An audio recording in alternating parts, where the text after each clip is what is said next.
The Commonwealth Bank has told a parliamentary committee young people are experiencing the most financial strain during the cost of living crisis.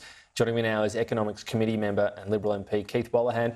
Thanks for your time. I'm a bit surprised, not so much that young people and renters are sort of copying it, but that the other side of the coin, mortgage stress, according to the big four banks, still not showing up all that much.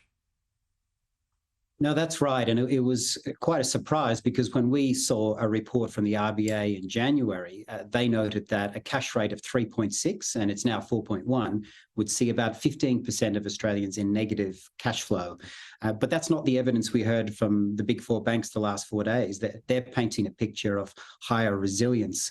And there's potentially two factors for that. One is that it's not evenly distributed. The stress is spread out amongst different age categories. And the other is that there's a lag. We still may see more stress coming as more pain is incurred in the market. I guess the other interesting element, though, is households, we'll see, there's a delayed effect there, but they are able to pull right back on expenses. Is the biggest stress point small business? They don't have big buffers like big business do. They can't just sort of change the debt tap a bit. Is this the group the government should be most worried about helping out? The next budget, or probably earlier than that, without, of course, affecting inflation? Definitely. Big business has a lot of buffers and can always look after itself and has, assets so that they can draw down on for loans. But small business doesn't have that. Often the business is secured against the family home, which is facing other pressures. And we don't need the big four banks to tell us that. As members of parliament, we hear and see that directly. I was at a coffee shop in Mitcham, and it's the second best coffee in Melbourne, which is a significant achievement in this city.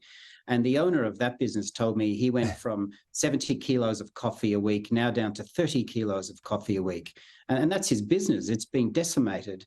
So what does he do? And so looking after small business is something we should all turn our mind to, and the government certainly should.